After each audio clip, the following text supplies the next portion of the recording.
Ipinaalam ni Mimori kay Eve na magtatapos na muna ang kanyang paglalakbay kasama ang kanilang grupo.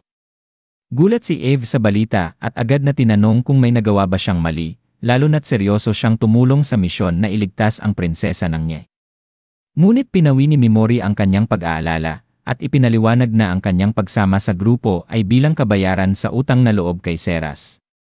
Ngayong nailigtas na ang prinsesa at nagampanan na ni Eve ang kanyang bahagi, wala na raw siyang obligasyong sumama pa sa kanilang paglalakbay. Nagtangkang tumutol si Eve, sinabing nais pa rin niyang tumulong, ngunit ipinaliwanag ni Mimori na ang desisyon ay para kay Liz. Si Liz ay isang batang bihasa at palaging tinatago ang kanyang damdamin. Ngunit sa totoo, ang nais lang nito ay mamuhay kasama si Eve, ang tanging pamilya na natitira sa kanya.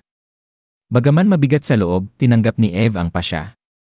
Bago maghiwalay, nangako siyang laging handang tumulong sakaling kailanganin, at muling iginiit ang kanyang katapatan sa Best King Squadron. Nagtapos ang kanilang tagpo sa isang taos-pusong pakikipagkamay. Pagkaalis ni Eve, kinausap ni Mimori si Seras tungkol sa desisyong ito. Naiintindihan ni Seras na ito na ang pagtatapos ng paglalakbay ni Eve, at sang-ayon siyang may kakayahan na si Erika na protektahan ang sarili. Ngunit, si Seras ay nananatiling tapat at buong loob na nagsabing mananatili siyang kasama ni Mimori hanggang sa pinakahuli. Tinanggap ni Mimori ang kanyang pananatili at nangakong poprotektahan siya kapalit ng kanyang katapatan.